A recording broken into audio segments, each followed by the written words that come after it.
রাসূলুল্লাহ সাল্লাল্লাহু আলাইহি ওয়াসাল্লাম বলেন, মুসলিম শরীফের ভিতরে 1732 নম্বর হাদিসের মধ্যে উল্লেখ করেন, উসাইদ ইবনে হুযাইর রাদিয়াল্লাহু তাআলা আনহু তার আস্তাবলের ভিতরে, তার ঘোড়ার আস্তাবলের ভিতরে বসে বসে কোরআন তেলাওয়াত করতেছিলেন।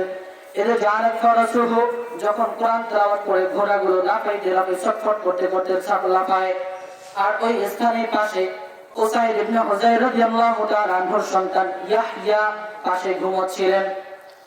উসাইদ ইবনে হুযাইর রাদিয়াল্লাহু তাআলা আনহু যখনই কোরআন তেলাওয়াত করে ওই ঘোড়া লাফাতে থাকে। ঘোড়া যখন লাফায় উসাইদ ইবনে হুযাইর কোরআন তেলাওয়াত বন্ধ করে দেয়। কিছুক্ষণ পরে আবার কোরআন তেলাওয়াত শুরু করে, ঘোড়া আবার লাফানো শুরু করে। এক পর্যায়ে দেখা গেল উসাইদ ইবনে হুযাইর নিজে মনে মনে ভাবলেন, এখন যদি তেলাওয়াত করে আর ঘোড়া যদি এভাবে লাফাতে থাকে, ঘোড়ার পা পিছলে হয়তো আমার সন্তান মারাও যেতে পারে, ঘোড়া হয়তো লাফ দিয়ে আমার সন্তানের গায়েও পড়তে পারে। এই চিন্তা ভাবনা করে উসাইদ ইবনে হুযাইর রাদিয়াল্লাহু তাআলা আনহু কোরআন তেলাওয়াত বন্ধ করে দিলেন। সকালবেলা উঠে রাসূলের দরবারে গেলেন, রাসূলকে ঘটনা করে বললেন, ইয়া রাসূলুল্লাহ, আমি আমার ঘোড়ার আস্তাবলের ভিতরে বসে বসে কোরআন তেলাওয়াত করতেছিলাম।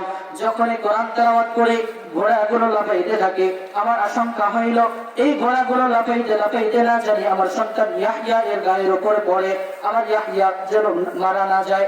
এই চিন্তা ভাবনা করে আমি কোরআন তেলাওয়াত বন্ধ করে দিয়েছি। রাসূলুল্লাহ সাল্লাল্লাহু আলাইহি ওয়াসাল্লাম বলেন, ইকরা ইবনে হুযাইর, হে ইবনে হুযাইর, তুমি আরো কোরআন তেলাওয়াত করতা। হুযাইর রাদিয়াল্লাহু তাআলা আনহু বলেন, ক্বালা ফাকরাতু সুম্মা জাআলাত আইদান, অতঃপর আমি আরো তেলাওয়াত করলাম। রাসূল বলেন, ইকরা ইবনে হুযাইর, হে ইবনে হুযাইর আবার তেলাওয়াত করতে। ইবনে হুযাইর বলেন, ইয়া রাসূলুল্লাহ, আমি আরো তেলাওয়াত করেছি। রাসূল বলেন, আরো তেলাওয়াত করতে। ইবনে হুযাইর বলেন, ইয়া রাসূলুল্লাহ, আমি আরো তেলাওয়াত করেছি। রাসূলুল্লাহ সাল্লাল্লাহু আলাইহি ওয়াসাল্লাম বলেন, ইকরা ইবনে হুযাইর, হে হুযাইর তুমি আরো তেলাওয়াত করতা। ইবনে হুযাইর বলেন, ইয়া রাসূলুল্লাহ, এরপর আর আমি তেলাওয়াত করিনি, আমি তেলাওয়াত বন্ধ করে দিয়েছি। রাসূলুল্লাহ সাল্লাল্লাহু এবং হুযাইর রাদিয়াল্লাহু তাআলা আনহু বলতেছিলেন, ইয়া রাসূলুল্লাহ, যখন আমি কোরআন তেলাওয়াত করতাম আসমানের দিকে তাকিয়েছি, আসমানের দিকে তাকিয়ে দেখতেছিলাম কয়েকটা বাতি, কয়েকটা আলো ঝলমল করে জ্বলতেছিল। রাসূলুল্লাহ সাল্লাল্লাহু আলাইহি ওয়াসাল্লাম বলেন, হে হুযাইর, তুমি যখন কোরআন তেলাওয়াত করতেছিলে, তুমি যখন আসমানের দিকে তাকিয়ে দেখলে আসমানের ভিতরে কিছু বাতি, কিছু নক্ষত্র ঝলমল করতেছিল, এটা অন্য কোনো জিনিস নয়, তিলকাল মালায়েকা, তারা হলো প্রত্যেকটা ফেরেশতা। আর এই ফেরেশতারা তোমার কোরআন তেলাওয়াত শুনতেছিল। কানাত তাসতামিউ লাক, এই ফেরেশতারা তোমার কোরআন তেলাওয়াত শুনতেছিল।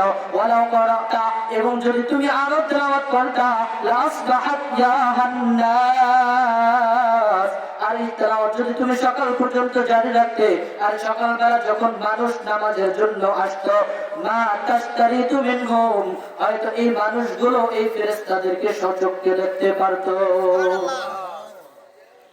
এই মানুষগুলো কি করতো? ফেরেশতাদেরকে সচক্ষে দেখতে পারতো। তারা আত্মগোপন করতেন না।